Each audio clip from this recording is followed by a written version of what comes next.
This is Mari Lane from the Buying Space channel. Today I'm reading from the Torah. The Hebrew is on this side. The English translation in Hebrew is on this side. And I haven't mentioned this in a while, but you turn the Torah like you do mango. Hebrew is read from left to right, and English is read from from right to left, and English is read from left to right. But also the book goes backwards. So if I turn this way, I'm turning back in the book instead of forward. And here I am turning forward in the book. And also this is divided into by the chapters have Roman numerals on them. And the sections. This is section 15, bow, and I'm in chapter 11. And the Lord said unto Moses, Yet one plague more will I bring upon Pharaoh and upon Egypt. After that he will let you go hence. When he doth let you go, he shall surely thrust you out altogether from here. Speak now in the ears of the people, and let them ask every man of his neighbor, and every woman of her neighbor, vessels of silver and vessels of gold. And the Lord gave the people favor in the eyes of the Egyptians. Also the man Moses was very great in the land of Egypt, in the eyes of Pharaoh's servants, and in the eyes of the people. And Moses said, Thus hath said the Lord, About midnight I will go out in the midst of Egypt, and there shall die every firstborn in the land of Egypt, from the firstborn of Pharaoh, that is to upon his throne, even unto the firstborn of the maidservant that is behind the mill, and every firstborn of cattle. And there shall be great cry throughout all the land of Egypt, the like of which hath never been, and the like of which will not be any more.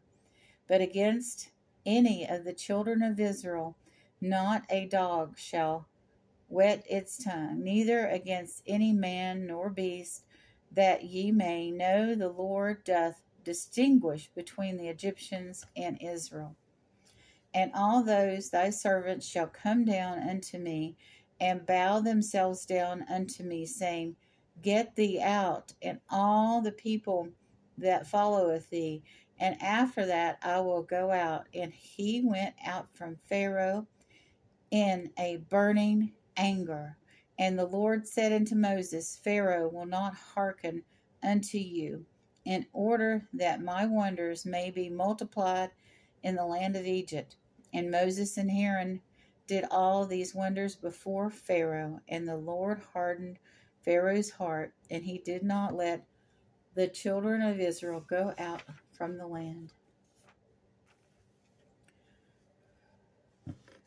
So the last plague was announced, and Moses and Pharaoh were not to see each other anymore. And that closed a chapter on Moses' life. But the people of Egypt were tired, and they were afraid. And Moses had become a hero, in a way, to them. Even though his God was bringing these plagues, they knew that his people had to go, and they understood why. And they understood that Ra, Osiris, Isis, Hathor, Apis, all these deities of Egypt were powerless against Moses' deity. That he was a powerful deity, and they wanted Moses and his people gone, so they wouldn't have to suffer anymore. They were ready to give them whatever they needed to survive in the wilderness and go start someplace new. You know, it broke the tie. This is not worth this. Please, here, take. you know, these things to help you get started somewhere else. You ever had that teenager or that young adult in your house that you kind of need to take the cattle prod to? I'm not advocating any kind of violence towards somebody that needs to move out of your house. But sometimes you have to spoil the milk. Sometimes you have to burn the turkey. Sometimes you have to make all of those really nice things in your home that they enjoy not so enjoyable anymore.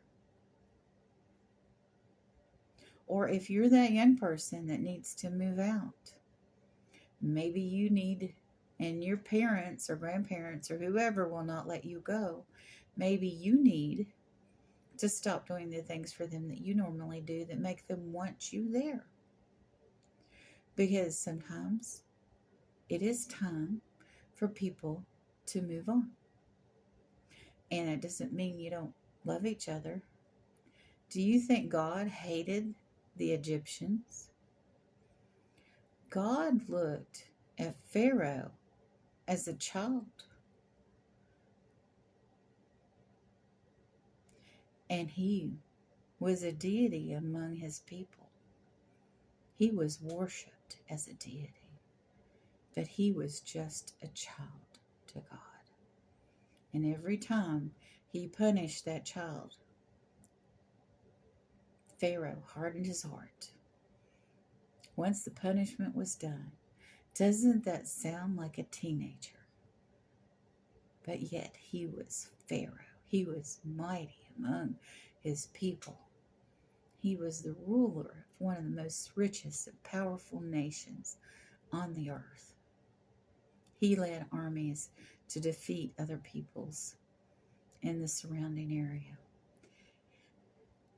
Yet he was just a child to God. And when we walk through our life, we need to remember that God could take away the cattle. He could take away the grocery stores. He could take away the grain. What are you doing with your relationship with God? Have you accepted his son that he sacrificed for us as your Savior?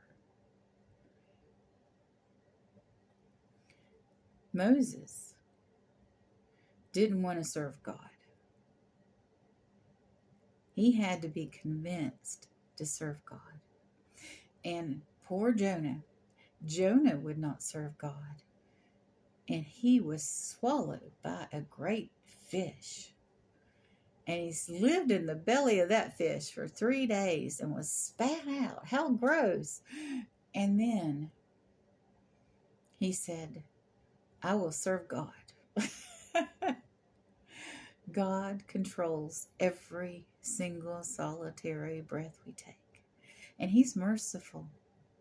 But if we continue to sin and sin and sin and sin, there will be some kind of punishment. Now, that doesn't necessarily mean you're not going to heaven. If you're a believer and you've accepted Jesus Christ as your Savior, you're heaven bound. God is full of grace and mercy. But that doesn't mean that you might not have a rougher life. Now, for all you karma people out there that are also Christians, that aren't really Hindu or Buddhist, but you throw around karma like you know what it means. First of all, you don't know what it means. But anytime anything happens to somebody that's bad, whether they're Christian or not, you're like, oh, karma had its day. I saw what you did, karma. Karma doesn't work like that, number one. And number two, strictly speaking, bad things still happen to good people. And just because something bad happens to somebody doesn't mean that God is displeased with them. If you are that person that is gleeful when something bad happens to somebody, That's a worse sin than what that person's done. We should not be happy when bad things happen to good people.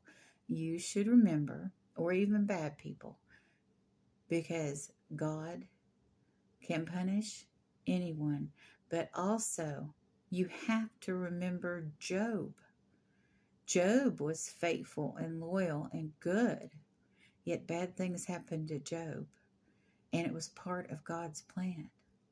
Sometimes, like when you're in that situation where you have that young person move out, sometimes things will happen that you don't have to do anything that motivates that person to move out, and it might be a bad thing. But it's part of God's plan that that person move on and do what they need to do in life. Sometimes people just recognize that and move on. But sometimes bad things happen and people have to move on. And that's okay too. Because we could all get stuck in a rut and be comfortable where we are. And it's not karma. It's part of God's plan. And it's not you who gets to judge whether this was a punishment or not. Sometimes things can look like punishments, and it's exactly what we need. Pharaoh needed these punishments to let the Hebrews go. He needed to see that Yahweh, the God of the Hebrews, was mightier than his deities. And now he's going to find out that God was mightier than him, and he had no control over his own people's lives. I'll see you all, talk to you all next week. You all have a wonderful and blessed day, and be careful about judging others and flinging around the word karma. If you get an opportunity to talk to someone who's actually Indian, who believes in karma, the true karma, and understands that philosophy, please do so. Because we in here in America, and maybe in other countries that are part of Western civilization, we don't know, we don't understand, and we shouldn't be flinging around terms that we are not part of that culture and we don't understand. You all have a wonderful and blessed day.